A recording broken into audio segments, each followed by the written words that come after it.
G'day everybody, I am the Red Scar, this is Red Scar Gaming. Today is my summary of the 7th draft of Outlaws of Thunder Junction, which I'll admit was not my best draft, for various reasons. Some of it a little bit of bad luck, some of it maybe just bad decisions, but yeah, look, frankly I think two of the games I played were wasted, just out of various forms of luck.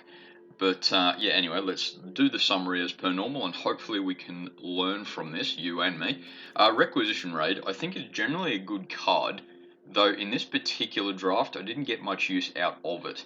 That might be a case of just bad luck, but I did use Destroy Target Enchantment twice, if I'm not mistaken, and 1/1 counter on each target, on each creature target player controls me once. So I didn't get as much use out of it as I think I wanted. And in hindsight, two's probably too many. Though, yeah, as versatile as it is, I was sort of hoping that I could use it a few more times. Excuse me. But yeah, I just didn't get as much use out of it as I wanted. So yeah, maybe drop one. Forsaken Miner, I think I said during the draft, it's not exactly particularly good for this deck, but a 2/2 that you get a few attacks in, and those few times that I would have been able to get it back from graveyard, I think it would have been worth it. It wasn't particularly good use in this case. I didn't get to cast it from graveyard at all in this particular draft, but once again, maybe just bad luck. Nazumi Linebreaker, I did actually get a fair bit of use out of in game 5, if I remember correctly. My opponent just outdid me, which, hey, look, my opponent won fair and square. And he did perform quite well, I think, in that circumstance. Just, yeah, not quite well enough. But anyway, that's all right. I'd definitely draft him again if I had similar situation. Though I suppose it's worth noting that unless I'm misremembering, I don't think I actually played him at all. Otherwise, apart from the 5th game, might be just bad luck. Anyway, Outlaw Medic, I still think is a pretty damn excellent card. Sure, it's not going to win you any games, but it might just get you that little edge that you need. So I'll definitely get it again. I wish I had another copy of it in this deck actually, but yeah, just didn't find one. So yeah, Fake Your Own Death. In hindsight, I think I probably should have dropped maybe even 2 of them. I did use it actually fairly often, and it was a good thing to do that. It wasn't a, well, actually, sorry, with one exception, it was always a use it to my advantage rather than just because I sort of had to and had no options otherwise. But yeah, I think in hindsight, I needed more creatures. Maybe. Yeah, I'll think about that a little bit more as we go on. But yeah, I think I needed more creatures. Fake Your Own Death. Similar story with Mourner's Surprise, but at least Mourner's Surprise, you don't have to do it. Well, you don't have to do it as a response to a situation. You can just sort of, oh, my creature died last turn, I'll get it back. Plus, it widens your board a little bit. So in hindsight, Mourner's Surprise, if it's pick out of those two, I probably should have gone Mourner's Surprise. And part of the reason I drafted it is because I wanted the mercenaries. Though, even then, should I have gone 3? Maybe. I'll think about that one as well as we go on. Shoot the Sheriff, as I said during the draft and during the game, it's a damn good card. Just it's not quite as good in draft as it is in standard, I'd argue. Just because it's destroy target non-outlaw creature. If it was destroy non-merfolk creature or something like that, then yeah, I'd definitely go with it. But yeah, because there's not many merfolk in this set, but there's a lot of outlaws.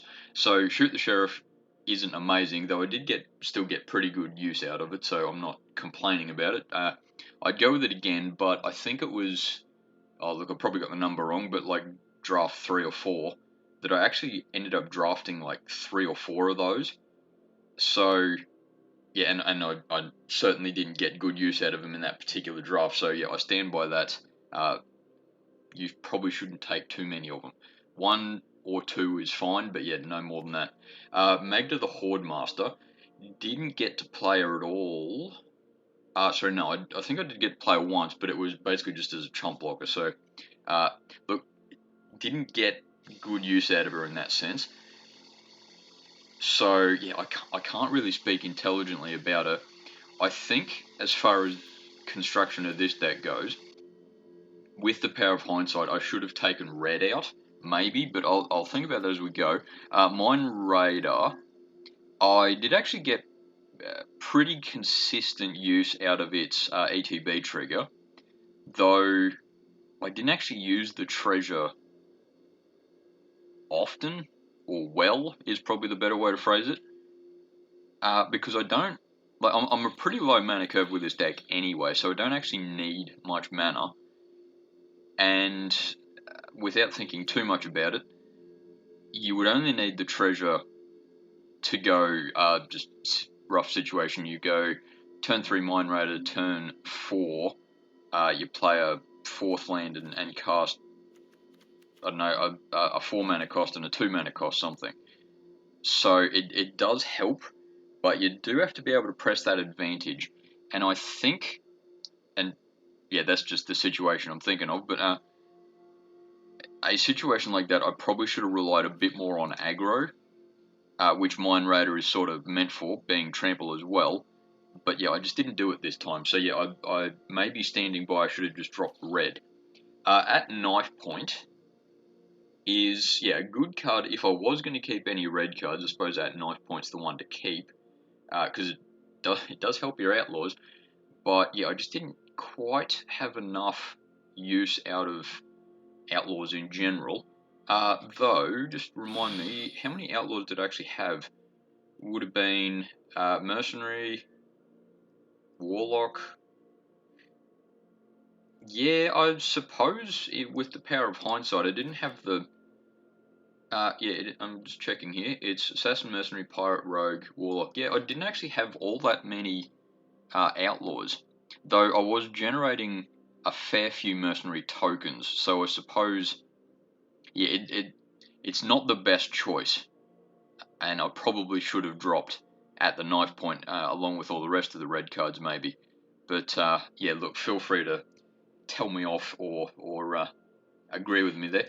Wanted Griffin is, I stand by it when I said during the draft. Look, it's a good card, but it's certainly not a game-winning card by itself. It's sort of like, hey, 3/2 flying is great, but I personally would rather it was 2/3, just to make it a little bit stick around for a bit longer, because there's a lot of things that can kill a 2 toughness creature. And hey, don't get me wrong, it's certainly not useless, but I wished that I didn't have 2 of them. But I think it's mainly I picked 2 because I had nothing better to pick. Boneyard Desecrator, I'm still very happy with it. It didn't get best use out of it. I think it was game 5 that I did get probably my best use in this particular draft out of it, that I turned it into a 5/6 at sort of the right time. But if I remember correctly, my opponent had exile target creature anyway with Consuming Ashes, I think it was. So, yeah, in that particular case, it's just my opponent played well, and congratulations. But yeah, I stand by Boneyard Desecrator being a good card. And yeah, speaking of Consuming Ashes, I did get pretty good use out of it. I probably used it, I'll look once again off the top of my head, maybe 3 or 4 times.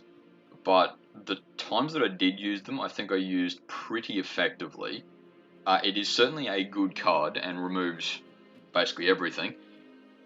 But you just have to keep in mind that it is 4 mana, and if you're casting it sort of turn 4, 5, 6 even, you're spending most of your mana to do it. So you just got to be a little bit careful that you basically take up a turn to, yeah, get all your other cards to actually do something. So yeah, just keep that in mind, but I'm still pretty happy with it. Baron Bertram Greywater is, in no small part of the reason why I went with these cards. I've tried him before, and I've had some use out of him before. I think game 2 even was probably the best use I got out of him this draft. But yeah, look, I tried him. I wanted to try him. I did try him. It didn't work as effectively as I'd hoped, so I don't think I'll be using him again.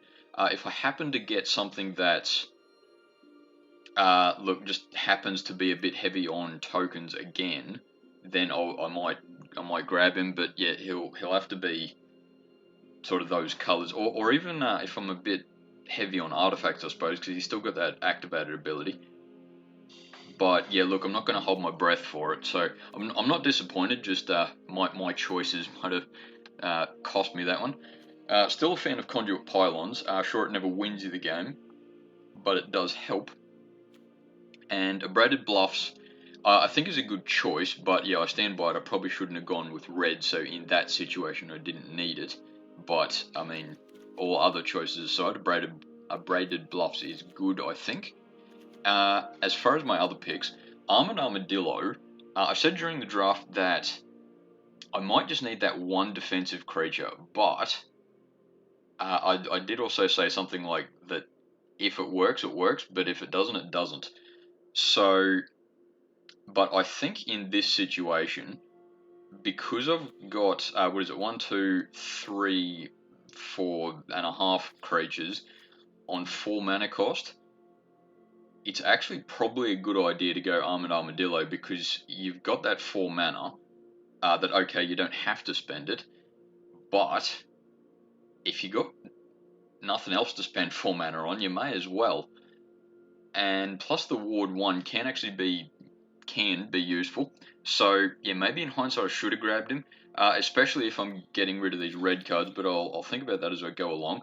Rustler Rampage, as I said during the draft, look, it's good in the right circumstance, but yeah, it's the whole untap all creatures is good if you're going wide, but in hindsight, I don't think I would have gone wide enough to for it to be particularly useful. And target creature gaining double strike is sort of if you have one big creature, which look, I mean, neither of those are a bad effect, but I stand by that. I didn't need to grab him because I wasn't really playing either going wide or particular creature being good. So yeah, I'm pretty happy I didn't stick with it, didn't keep it.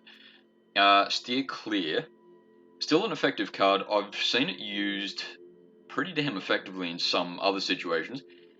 I don't think I would have got terribly great use out of it because it's what is it do 4 damage if you got a mount, which I'm pretty sure I don't have. Yeah, I don't have. So yeah, look, I suppose that if like there would have been a situation where sure I could have used Steer Clear, but I wouldn't have kept it just for that. Sheriff of Safe Passage, I've heard a lot of mixed things about it because look, there's sometimes that whether it's me or opponents or other players have said, look, 3 mana for a 3/3 is good, but if you haven't got at least 3 creatures, don't waste your time, sort of thing. So yeah, I think I stand by that. I didn't need that one. If I was going more wide, it's probably not bad, but it is a bit risky in draft, I think, because I'm yet to see anyone go particularly wide with this draft. So yeah, I stand by not taking that one. Bridled Bighorn, I've tried him lots of times. I still haven't quite got good use out of him. It might just be because he's and I'm maybe overthinking a little bit, but it might be because he's sort of too powerful, and lots of people just go, okay, well, I have to get rid of that one, and thus I haven't got good use out of him that way, or I'm glad I didn't take him. Though I suppose, especially seeing what I said about Wanted Griffin before, maybe I should have gone Bridled Bighorn instead of the Griffin, at the very least, so I had something with a bit more defense, because actually, in hindsight, yeah, toughness 4 is the biggest I've got, and while he's not getting any bigger, he can at least still attack and have a blocker up, an effective blocker up, fairly effective blocker up. So yeah, I suppose in hindsight I should have, I suppose, wanted Griffin for Bridal Beacon. Visage Bandit, look, it's a good card in the right circumstances, but I think I said something during the draft that look, it's really good in the right circumstance, but you're risking a bit if you take it. I think so. I'm glad I didn't use it at all. Sorry, just go back there. Overzealous Muscle. I swear I went to school with that guy actually. Now that I think about it, but anyway, he's sort of one of those just big dumb card, which I don't mind, and yeah, especially seeing that I would have been dropping red, I probably should have grabbed him because sure, he doesn't win your games by himself, but if he works, he really works. So yeah, I probably should have grabbed him. He would have been my biggest creature anyway, all good circumstances aside. But yeah, Overzealous Muscle, I probably should have gone with. Hollow Marauder, while he is still a good card and can control your opponent pretty well, he could be a little bit difficult to cast, which is sort of why I didn't grab him at first. Sorry, why I didn't put him into the main board at first. But maybe I should have. I am a little bit scared, if that's the word, of 2 toughness anything that costs that much, or at least ends up that late in the game. Because even if you've got lots of creatures and some of them have died, he can still cost 5 or 6, 4 or 5 mana at least. And okay, sure, he's not useless even if he's 4 mana, but yeah, this deck didn't have a huge number of creatures in it. In fact, what was it? It was 11 creatures, 12 non-creatures. So I probably should have taken out. Yeah, because I was going with fake your own death before. Maybe I should have gone get rid of fake your own death for Hollow Marauder at least once. Dead-Eye Duelist. I haven't seen terribly good in draft before, though there was I think draft 6. I versed an opponent that had maybe 3 of him or something like that, and he did very well in that one. It was a very fun match. It was a bit back and forth and very difficult, I suppose is the way to phrase it, but it was fun. That's about the only time I've seen it work, so I'm glad I didn't stick with it. Fling I did get to see used very effectively, actually, which game 4, if I'm not mistaken. But yeah, my opponent used it quite effectively, and yeah, certainly didn't win because of it. But yeah, just well timed and good work. Best of luck to you. But yeah, I still think that Fling is a lot better in a big creature deck, with which this deck just certainly isn't. So yeah, I'm pretty happy with that I didn't go with Fling. Frostfication, I've heard a lot of mixed things about Frostfication as well, because there's some players have basically said that look, if you play it turn 3, you're wasting turn 3, but there's others that have said if you play it turn 4, then yeah, you can do it pretty effectively. I suppose Frostfication is probably if you're going wide, but I didn't end up going wide with this deck, so yeah, Frostfication I shouldn't have gone with. Rodeo Pyromancers, look, is good in the right circumstance, but I don't think it would have. I haven't seen it do very well yet, so either in my deck or in my opponent. So I stand by not picking that one. Trick Shot is good removal, and I suppose especially game 5 I could have used Trick Shot actually pretty effectively, and that maybe would have been the one red card that I would definitely have kept in hindsight, but yeah, feel free to disagree with me there. Hindering Light, yeah, look, it's a good card and everything, but I wouldn't have splashed blue just for that. A second at Knife Point, yeah, sure, definitely not going with that one. And Silver Deputy, I tend to like that card in 3-color decks. And yeah, maybe I should have. Yeah, okay, so as I usually do at the end of these videos, I usually do just a quick okay, take these 3 out, put these 3 in, sort of thing. So, with the power of hindsight, maybe I should have, and there'll be a lot in this one, maybe I should have taken out, as I said before, wanted Griffin to put in the bighorn, the goat, not even a goat, it's a sheep. Yeah, swap those 2 out. If I was to go red at all, probably go trick shot instead of maybe even consuming ashes, despite getting some use out of it. But yeah, if I went red at all, but yeah, I stand by I probably shouldn't have. So otherwise, I would have been getting rid of.